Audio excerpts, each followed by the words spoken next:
All right. So who do we have here? I don't think we have anybody yet. Let's go check over on Tactical Rifleman, El Patreon. No. Still not live yet.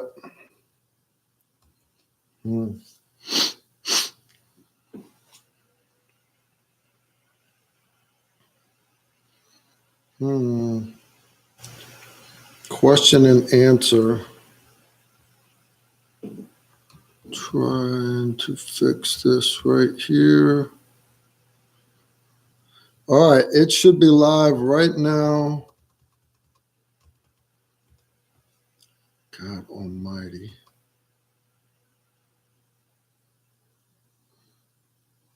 Come on.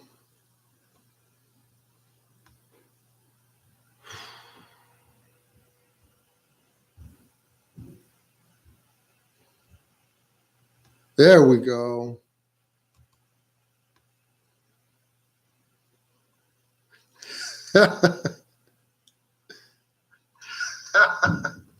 All right, I need to close that right there.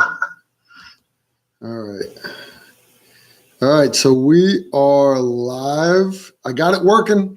It's working. I don't know who I have here. It says I have two people. Two. So that's me. Who else? If you're here, type into the side, say, come on, you're supposed to type here. I'm trying to do this. Type. Dude, you're supposed to be able to type something. All right, I have three people. I don't know why I'm not seeing any comments.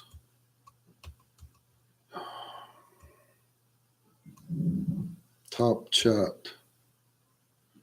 Participants, pop out chat. Pop out chat. Okay. I have Susan. I have Kevin.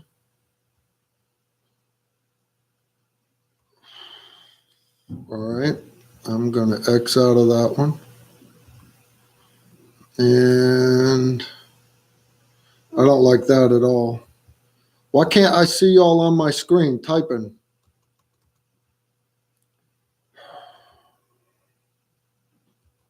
All right. Now I have 0.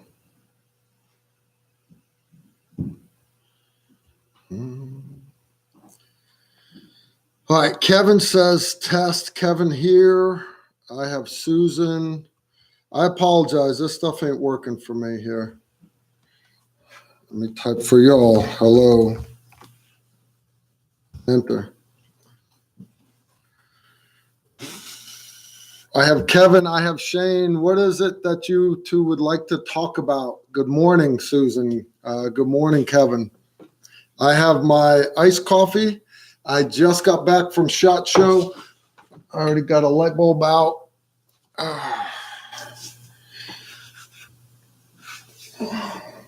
I need a haircut, but it is what it is.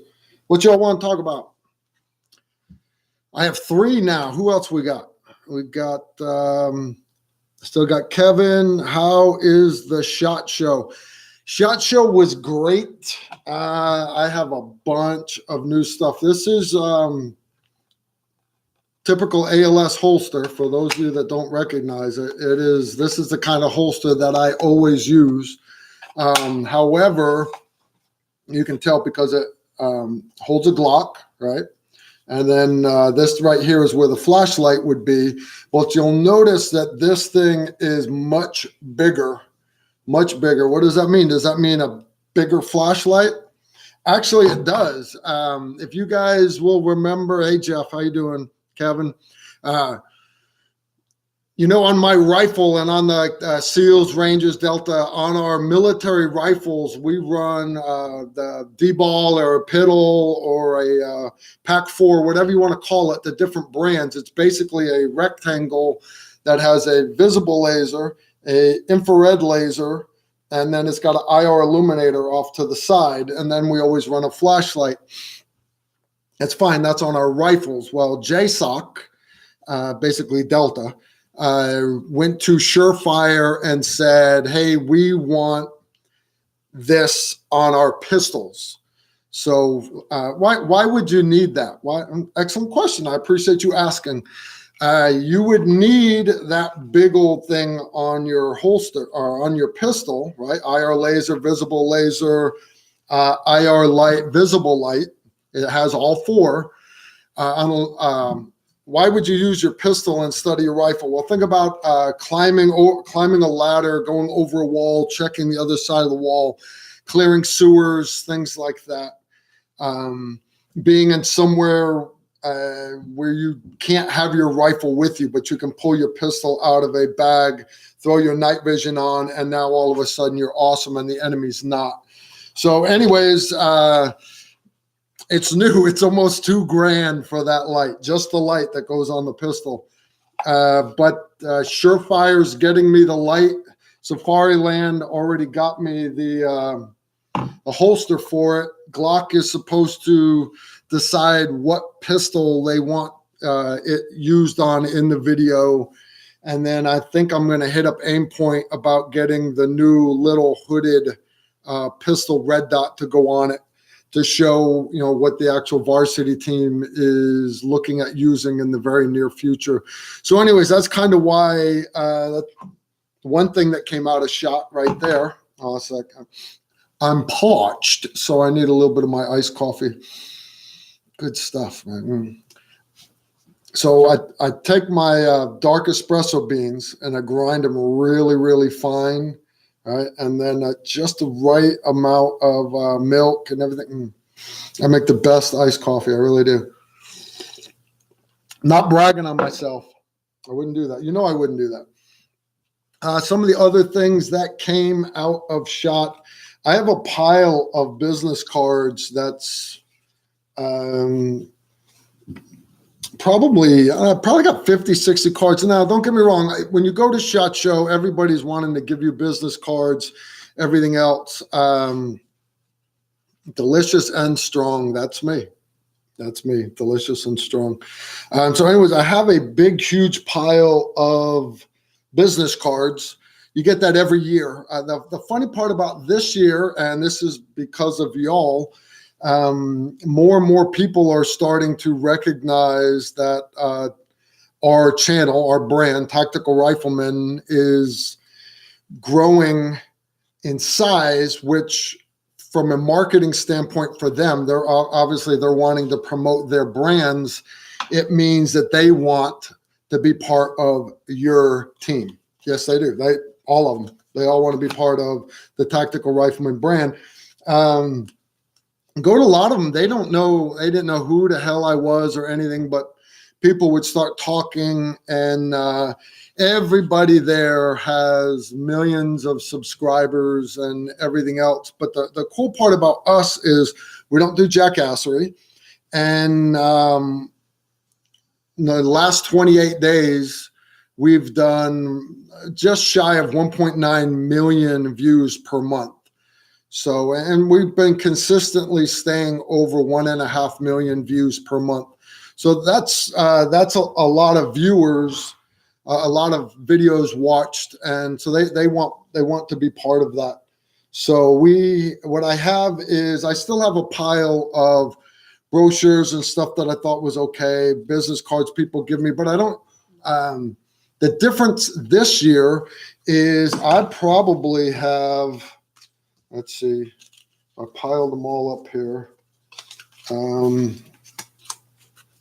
That's not that many. That's probably 20, 25 cards, but that's legitimate companies that legitimately want to work with us, and we legitimately want to work with them. So that's pretty rare. For example, Surefire never gives away free shit. Never. I got given a lot of stuff from Surefire when I was active duty, but now they want us to start pimping their stuff, which is crazy because I always ran a Surefire light in all our videos anyway. So kind of different. Cryptek, they were chosen number 4 in the big. I thought they were going to replace Multicam from Cry Precision as far as the newest pattern. They want to dress everybody up in the tactical rifleman team. So anyways, I'll be able to offer y'all lots of promo codes and stuff, but I need to dig through my pile of crap. And for example, can y'all see that? Is that not awesome? They take the old SIF logo, and which is basically, that's the old SIF logo. The crossed arrows with the sword and the skull. Kind of looks like Groucho Marx though, doesn't it? Doesn't that look like Groucho Marx? That looks like Groucho Marx to me. But anyways, they put the Trump wig on it. Funny stuff. Anyway, so why am I showing that? Because I actually would. My favorite part of SHOT is not seeing all the new stuff. It's actually visiting with all my SF buddies and guys I've met from all these other units. I had lunch with some guys from the Dutch Delta Force, their version of Delta. Great guys. Their English is pretty good. And I met with one of their sergeant majors, and I didn't know who the other officer was. I trained with him before down at T1G, but all you crackers look alike to me. I don't know. All right. When you do a review of the $2,000 light, the YouTube comment section is going to burn itself down. Outstanding. Without a doubt. Without a doubt. Would it piss y'all off if I did this one on TV? That's just kind of, let's call that foreshadowing. I don't want to spoil it for you yet. I'm not supposed to tell you. All right, next one. It means Carl gets more free shit. Yes, as a matter of fact, it does. Are most of these companies run by ex-military people, or are they just random business people? Actually, Susan, it's a little bit of both. Let me see if I can scroll that down a little bit. You would think it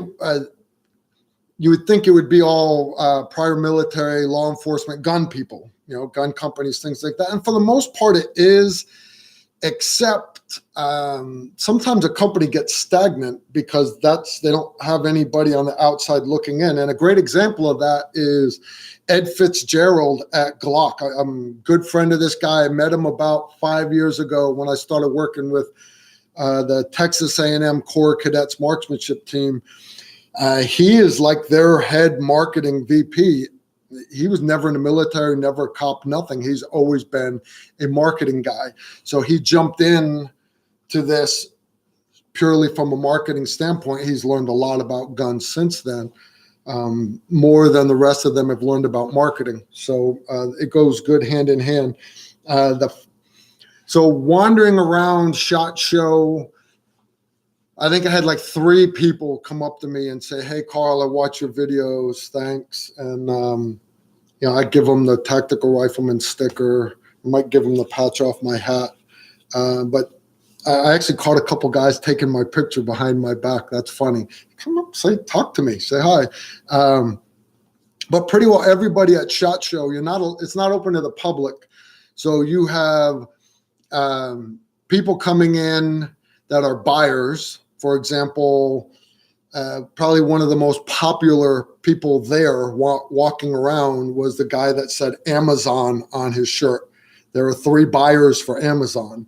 And then the Walmart guy, Bass Pro, if they walk up to your booth and they say, "I like that rifle, I want that rifle, I want 5 of them," what he's saying is he wants 5 for every store that they have. And so basically, if you get on the Walmart guy's good side or the Amazon guy's good side, your company has made it. So at SHOT, you have buyers, you have sellers. They don't have time for anybody else. There's no civilians allowed in there. How do I get in?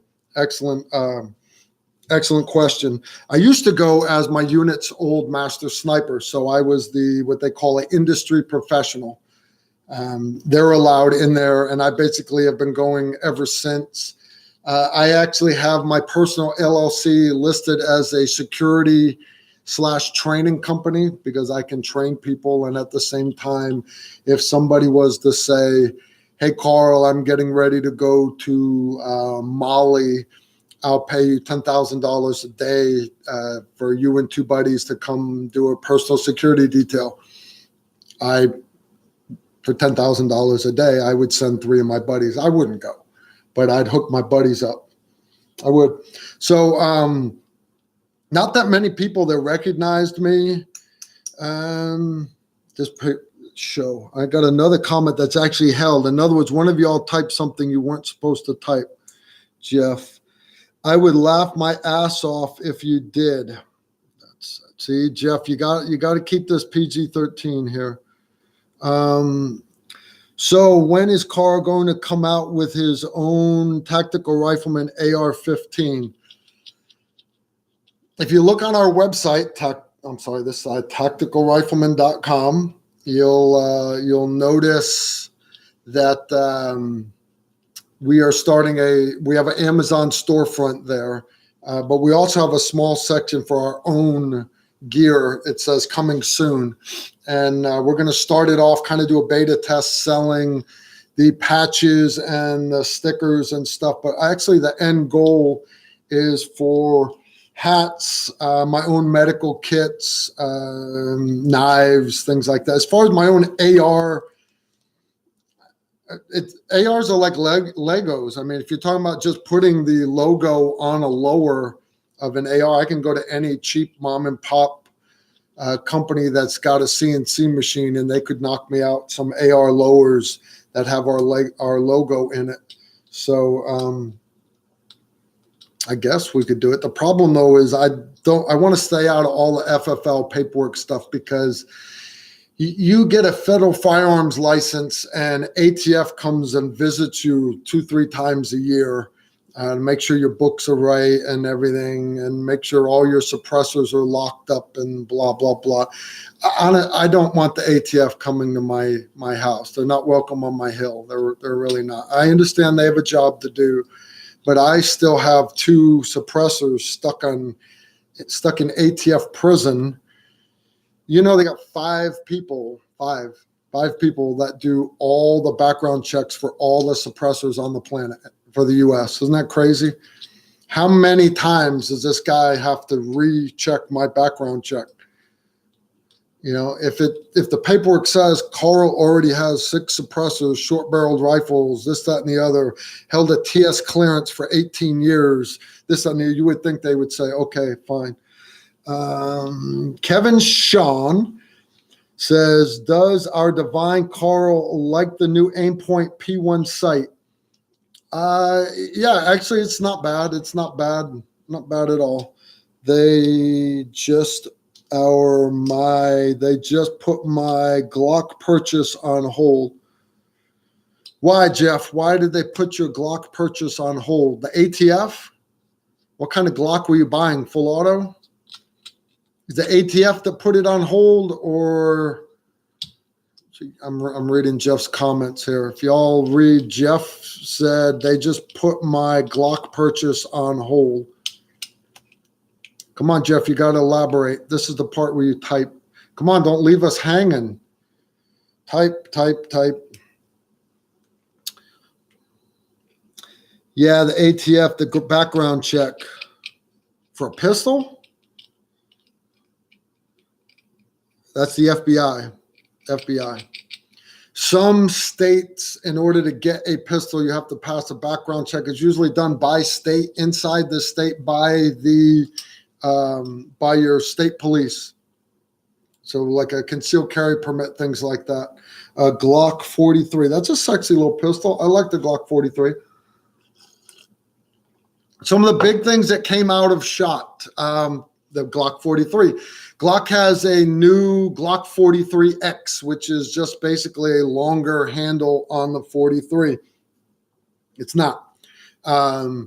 Those magazines don't fit Jeff's 43 or my 43. So why would you do it?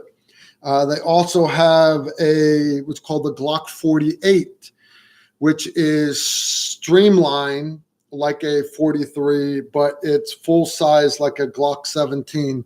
Why would you do that? I'm sorry, like a Glock 19, skinny, single stack. It's a little thinner, I guess, than a Glock 19 for concealed carry, but the handle's large enough, slightly larger than Jeff's G43 handle, so it actually shoots a little more comfortable. I understand that fine. I don't think you're going to convert me over to him. So you guys know you've seen my gun belt that I wear. You've probably seen it a couple hundred times. It usually has my Glock 34 holster on it because it fits a Glock 34, Glock 17, Glock 19, and that I prefer to train with a Glock. So that's the holster you guys always see. But it actually has a quick release on the back of it. Pinch it, pulls off, and I can put a 1911 holster on there, a Beretta M9 holster. I can put a SIG 220 holster on there. And the reason why I have those other holsters is if I'm going to be teaching a class and the students, let's say they're SEALs and they're running SIG 220s, which most of them carry Glocks now, or they're Marine Recon and they're running single stack 1911s, even though most of them are running Glocks now. I'll be able to use the same gun to do all the demonstrations for the student. So that's why I do it. I don't train with them very much. I primarily do a Glock. I like a Glock. You all know that. But it dawned on me reading some of the comments, because I do read all the comments. I noticed that some of the guys like, Carl, you really need to try CZ.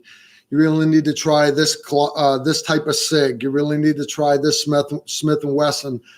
And I thought about it, and my light went out again. There we go. So I thought about it, and they're right. I mean, I consider myself a well-rounded guy. To me, I'm not a rifle competitor. I'm not a pistol competitor. I am a tactical rifleman. In order to do that, you have to be not just good at shooting a rifle. You have to be able to be good at all the other skills, talking on the radio, driving, tactics, being able to shoot, move, and communicate, and use all the other tools that are around a rifleman, shooting those rockets, being able to shoot the cruiser of machine guns. So I've always considered myself well-rounded. But then I've got guys like Doug that shows up at a course with a SIG or a CZ, or I have civilian students, private sector, that are showing up with these other kinds of guns, and it dawned on me that I'm not very proficient. I'm not well-rounded with these other platforms. So that's something I'm going to do with your, much as I hate to say it, with your Patreon money. I hate buying guns. I hate buying them, but I'm going to have to buy some of these other brands and conquer them. Not saying you'll see me using them in videos too often. I don't plan on giving up my Glock, but I believe that we need to be well-rounded. So, right, because if I have a student that's having a hard time with his CZ pistol, his grip or whatever is a little bit different, whatever, I need to be able to help him through that. Even though most of them, they're still striker firing systems, they have a grip angle that's similar, blah, blah, blah. So anyways, when you come out to a class, if you bring some Wazoo other pistol, I don't want you to think you can only bring a Glock to my classes. That's not the case at all. I can shoot any firearm under the sun. I just want to be able to teach it also. So I'm going to broaden my horizons a little bit. The largest weapon I've ever fired, no, that's not true. I've fired some huge ones. The largest rifle I've ever fired, I thought the 12.7 millimeter sniper rifle was the largest. Then I shot a 14.5 millimeter. It's based off the Soviet heavy machine gun round. Oh, terrible muzzle brake. I thought I broke my collarbone. Yeah, it was not fun to shoot, but water pistol. Okay, Susan, keep that in mind. There's actually a swimming pool there, I think, at Rock Castle for later this summer. All right. But probably 3-4 years before I retired, I actually got to shoot a 25 millimeter Barrett. Barrett made a 25 millimeter rifle, 25 millimeter. And yeah, it kicked like a horse. It was awesome. There's most of the guys didn't want to shoot it. Ronnie Barrett brought it down with his son, Chris, to try out at the sniper locker. Everybody shot it once so they could get their picture. And then me and Sue LaRue, we went and, oh shit, I think I fired 40, 50 rounds through it. He fired a bunch. It's cool because it's got a shape charge in the nose. And so it'll kill a BMP-3, a Soviet armored personnel carrier at 2,500 meters. It'll kill a BMP-3. That's pretty awesome. Pretty awesome stuff. Doesn't group real well, but I mean, you're trying to hit something the size of a school bus. What other questions do y'all have? The FBI must be too busy doing pre-dawn raids on 66-year-old men and calling CNN beforehand to process background checks. Jeff, don't get me started. I absolutely agree with you.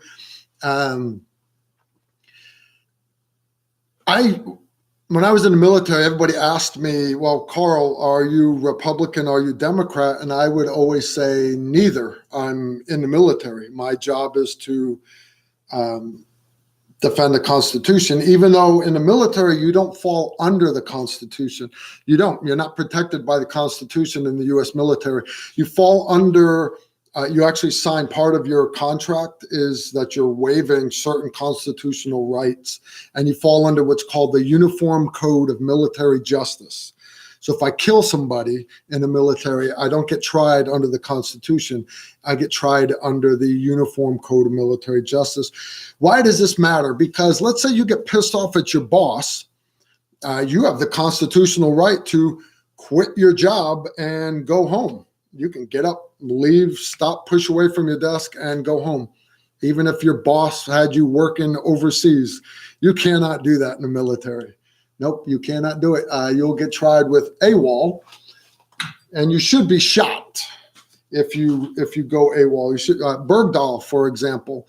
I believe Bergdahl, right? Because guys died out there looking for him. I believe he should be shot in the face. That's just me, my personal opinion. So, anyways, when they would ask me, Carl, what political party are you? I don't have one. My job is to support the President of the United States. And I kind of always did that. But I also thought that's what the rest of the government did. Let the politicians fight. Everybody knows they've all got their side, their agendas. But I always assumed the FBI, right? Can you think of a single office that should be less political than the FBI? They should be dealing with black and white, right and wrong. That's it. That's all they should do. The whole Department of Justice should be black and white, right and wrong, right or wrong. All right.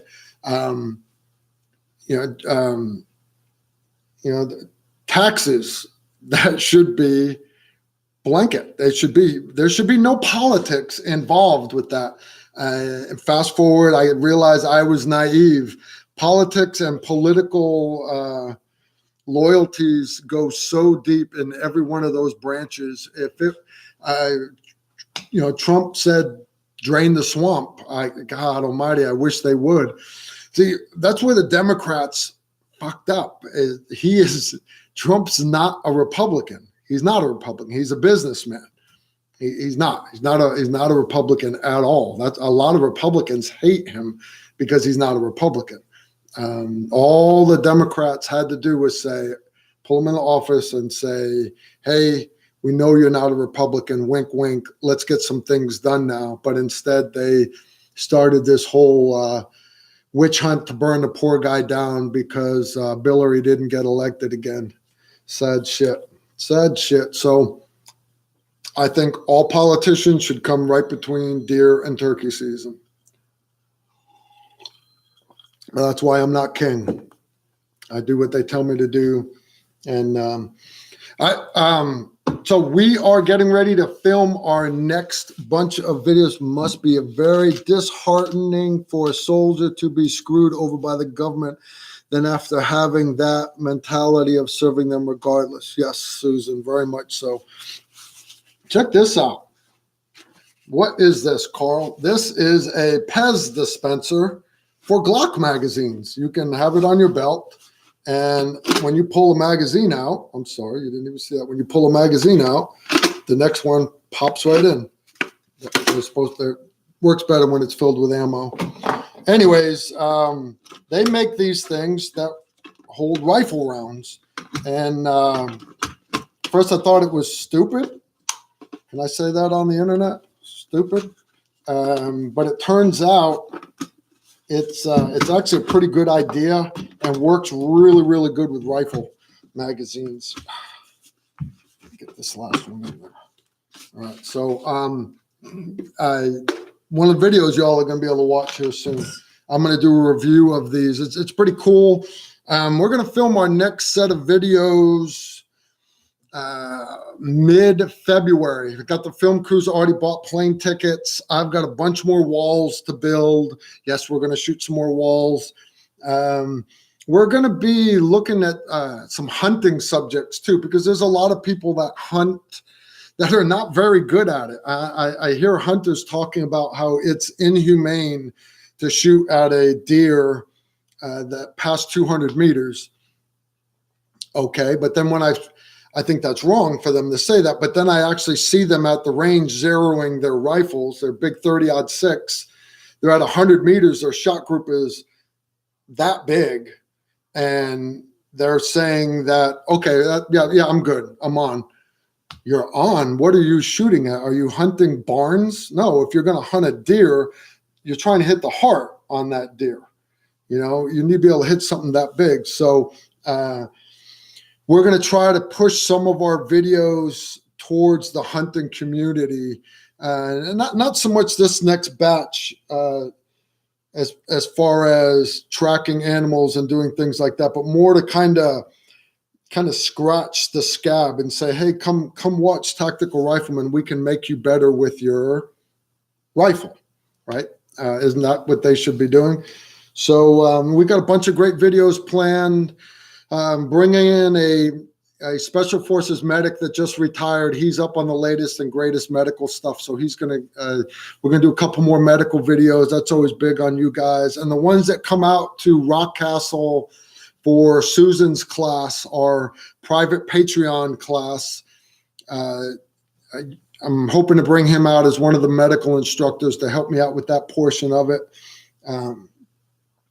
It's funny because the last Special Forces medic instructor that I brought out, right? This is the guy that teaches all the new guys. I knew he knew a lot more than me.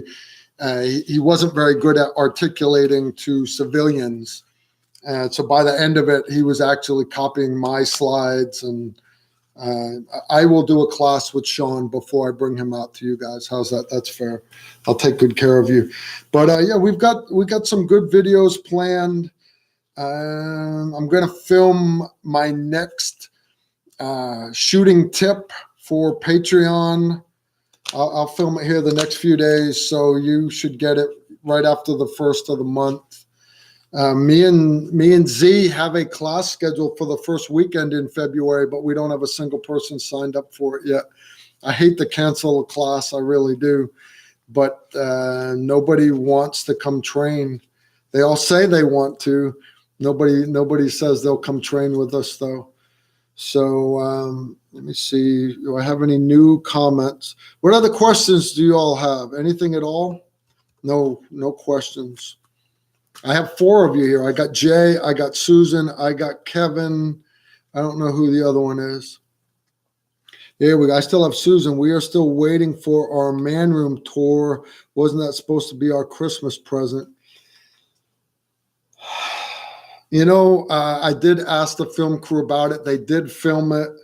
I will beat them up. I would be there in a heartbeat if I could. Jay, you're still out on your ship, right, Jeff? Jeff's still out there in the ocean right now. Poor bastard. Out on the Love Boat. Out on the Love Boat. I'll hit them up about the Man Room tour. I owe you, you're right. I owe you that as a Christmas present. We'll put it up just on Patreon. But I have my pile of cards. I look forward to getting some promo codes for everybody and growing this monster that we have here. I'm leaving the beginning of February. I'm home now. Jeff, I wish you were down here. Yeah, you're screwed. You're screwed. I don't have anything going on now. I'm actually month of February, pretty full. March, I don't have too much going on. Train with you guys this vacation, but it wasn't in the cards this time. How did you meet Z, Keith, and Jason? Did you serve with any of them? Oh, we have a question from the Peanut Gallery. Keith Gipple showed up to 5th Group while I was on one sniper team for one troop. He was on the sniper team for the other troop. We both went down. Both A teams were hunting in the Joff at the same time. And then he rolled in with them again for the second battle of Fallujah. Fast forward, when I was company sergeant major of that same SIF company, Keith had been promoted up to master sergeant, so he was a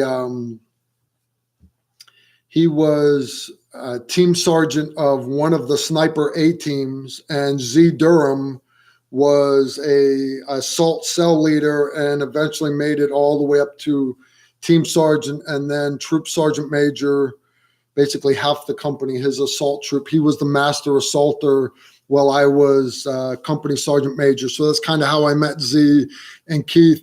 Jason, I was doing civilian training, actually what's called a special operations experience, 3 days of fun down at Tier 1 Group, and it was for the Navy SEAL Foundation. I usually prefer to use nothing but Green Berets because SEALs are SEALs, Rangers are Rangers, and everything. I like Green Berets are generally better working with civilians. But since this was for the Navy SEAL Foundation, I needed to bring in a couple Navy SEALs as instructors. I bring in whoever people recommend, and then I usually don't ever use them again or talk to them because they screw things up. But Jason, he lives right outside of Memphis. That's where we were doing this training, was in Memphis. Jason's actually a great guy. He's humble as far as SEALs go and knows his stuff to an extent.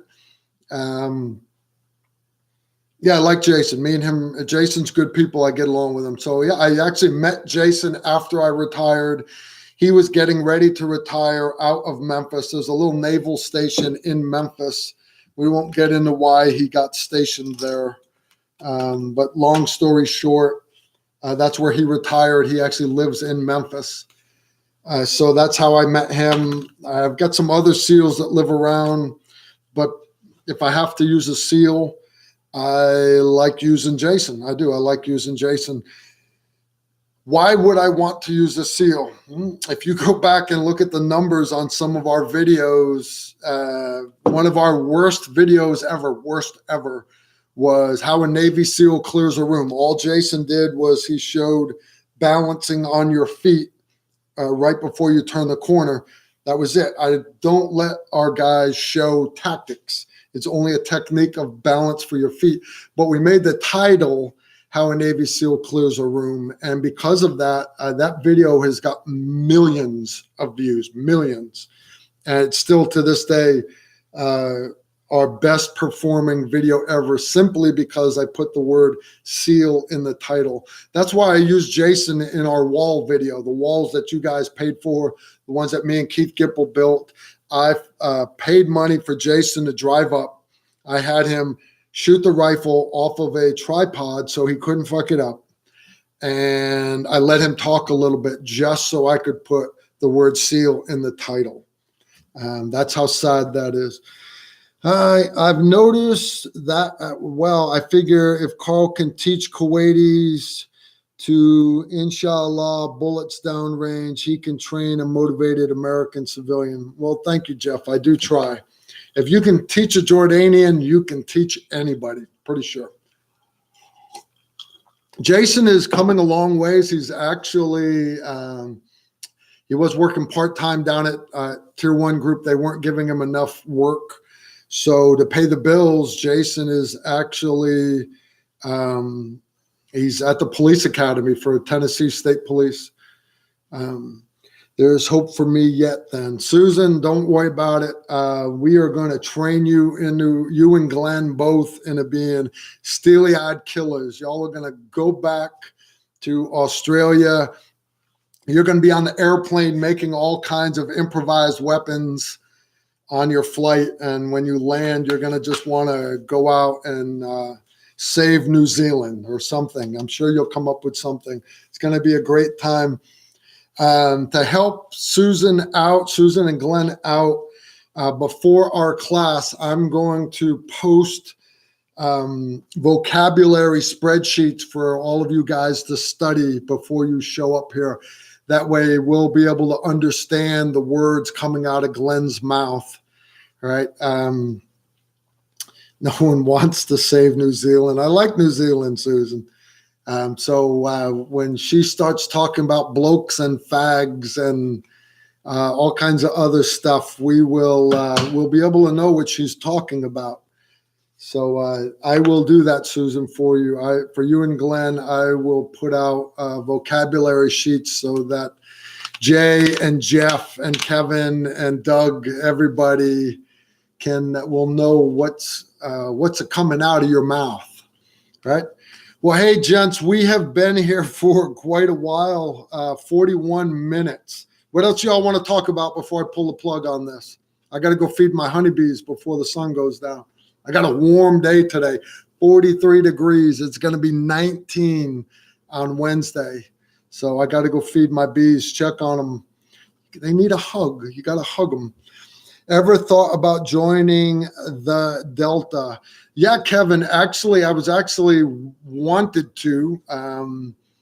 And then while I was at Fort Bragg going through this other school, my best friend, my roommate, was a guy from Delta, and he invited me over to his house for prime rib one night. He lived, right off the backside of Fort Bragg. That's where the Delta compound is, actually. Invited me over for prime rib. Okay, fine. Go in, met his wife, met his dog. And then all of a sudden, 2 squadron commanders and a squadron sergeant major came in, and they just started asking me 50 questions. And then they're like, all right, we want you, you go do the long walk, but we're telling you right now you're going to pass. We want you to come to our squadron. And I'm like, guys, I appreciate it, but Fort Bragg's an unaccompanied tour. What do I mean by that? What I mean by that is when I went to go earn my Green Beret, it was at Fort Bragg, and I moved my wife down there, and she did not like Fort Bragg at all. Basically made it clear she never wanted to go back to Fort Bragg. So if I had gone Delta, I would have had to move my family to Fort Bragg. In the military, you have to have all jobs. You have to have a balance. You have to have Zen. And in the military and special forces specifically, you have to have a balance between family and career. And that's why a lot of guys are on their 4th or 5th marriage in special ops.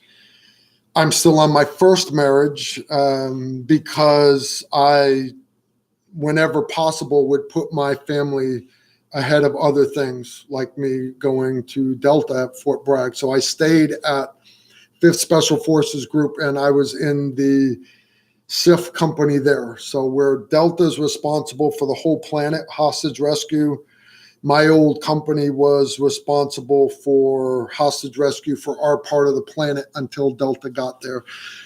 I still got the slice of JSOC money. I still got to do the training. I just didn't get to say I was in Delta. Delta doesn't really exist. They'll tell you. All right. You need to take your tactical stocking down. Can you guys see that? Is that cool?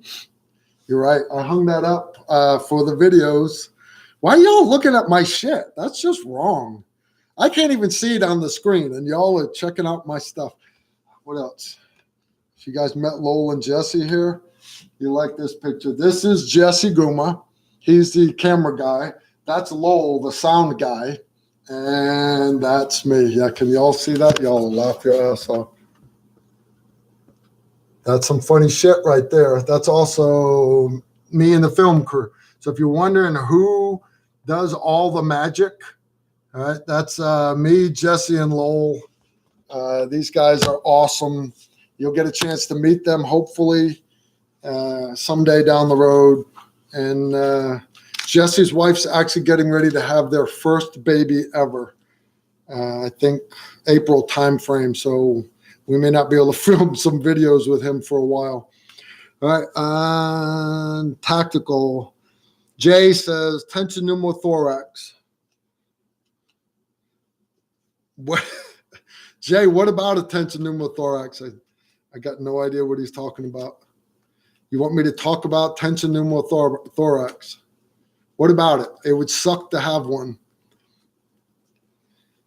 I've actually treated tension pneumothorax. It's not hard to treat. You can peel the dressing off and stick your finger into the bullet hole and burp it. Or the preferred method is you take a 14 gauge needle. Make sure you're doing it on the correct side, by the way. Come down to the second intercostal space, mid-clavicular line. So basically right there, you feel down two spaces down, middle of the clavicle, and you can stab there without worrying about hitting too much plumbing. How do you identify the sides when applying chest seal? If the chest seal is off, the guy's not going to have one. If there's a hole, it's going to let air out.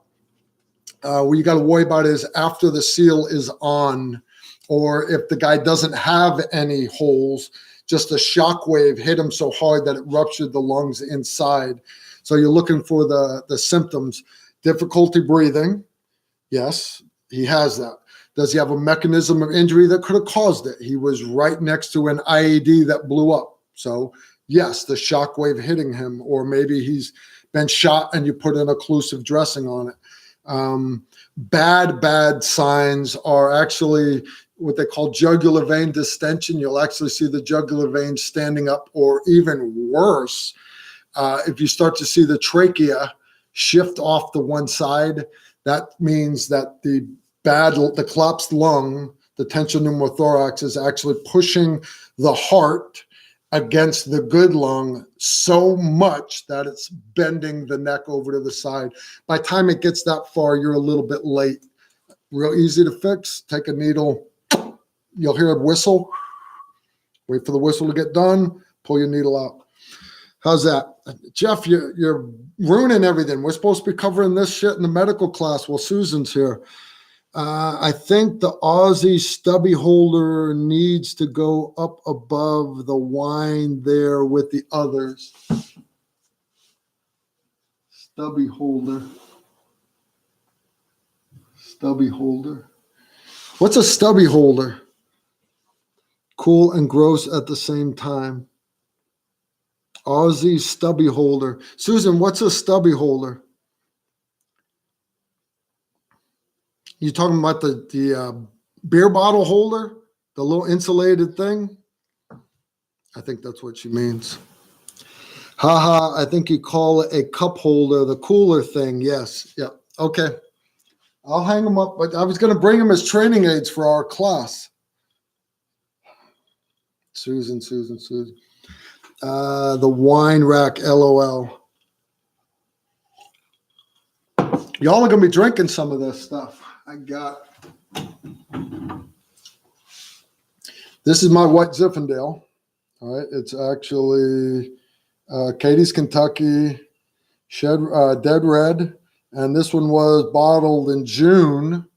That's not too bad. I think I got a couple others that might be older, right? You want to age your red wine. Here's one, December 17. That might be a little better. I'll bring you all some bottles. I'll bring all the good stuff too. If you train drunk, you'll be twice as good when you're sober. Well, that is funny. I do not condone shooting and drinking. We will train first, and then we'll drink. The Australia day-long weekend here, we could lose some of that wine. We could use some of that wine. Yes, I have no doubt. I have others. Check this one out.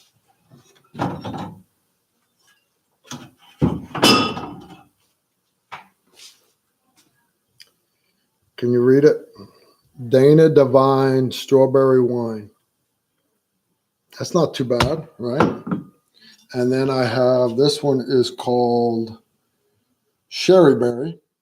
I actually got, I ordered the crushed grapes. And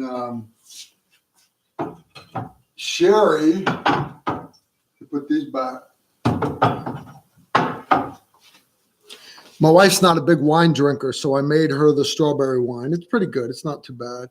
Sober 15 years here. Really? Well, Jeff, that's no fine. Nobody likes a quitter. Nobody likes a quitter, Jeff. I'm joking. Not a drop since June 2004. Wow. We can fix that, dude. The right application of CLP on your gun will keep the gun flowing good. And you might have to have a ceremonial shot glass of dead red wine. Or honest, Jeff, brother, if you don't want any alcohol, I don't pressure it on nobody because I actually drink very little. We'll just do iced coffee the whole time. Pitchers and pitchers of iced coffee while we're out there.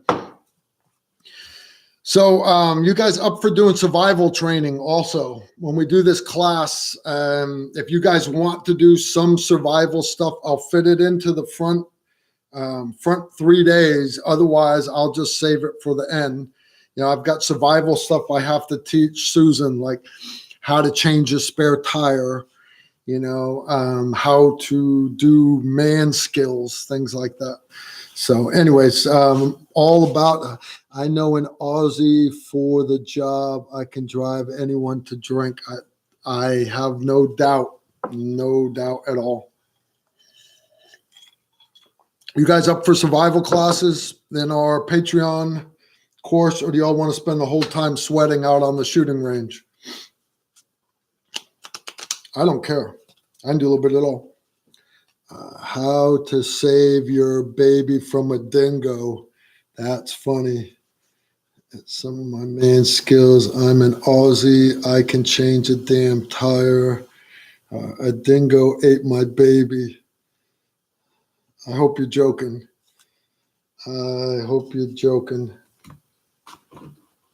Here's another card, Leviathan Group LLC. I'll tell you about that one another day. That was very interesting. So anyways, we're coming up on an hour. I've enjoyed spending the time with you as always. Last minute things to talk about. I'm all. Jeff says I'm all. So I'm assuming he's in all for well-rounded training, survival, etc. Cool. Jeff, have you proposed yet to your better half? Is she coming? This is the part where you type yes. Yes, type with a Y, E. Yeah, I'm excited for the survival stuff just as much as the gun stuff. Go feed the bees. Don't get stung. My bees are going to look up at me like, dude, we haven't seen you in weeks. Where have you been? I don't get stung. Bullets just glide off of me. All right. She's in nursing school. It'll depend on her schedule. Okay, that's fair. That's fair. We are doing it a long weekend though, so if she wanted to cut class for a day, we're doing your portion a long weekend of Friday, Saturday, Sunday, and then I believe Susan's doing a Monday, Tuesday, or something along those lines. We'll get it all hashed out. I'm still chewing on the schedule a little bit because there's some things I want to include for her that I know she needs. But like I know Jeff and a lot of these other guys are ready to jump right into advanced shooting school skills. How do I get them to Susan without boring everybody to begin with? So we're going to start with the basics a little bit. I'll work it out on my end. I'll be there as long as I can get leave. No, you'll be there, brother. You'll be there. If I have to sink the boat, you'll be there. All right. So that's it. We're going to call it quits. I've enjoyed visiting with all of you. Y'all be sure to leave positive comments below because this is a historical document on Patreon, and it will prompt other people that come back to watch this video later on, like Doug and these other guys that keep missing it. We'll get them to come back. All right, and possibly make it next time. It was great spending time with you, and thanks again so much for all your support. I could not do all this without you, and I look forward to meeting everybody later on this year. Y'all take care. Shoot straight. Bye.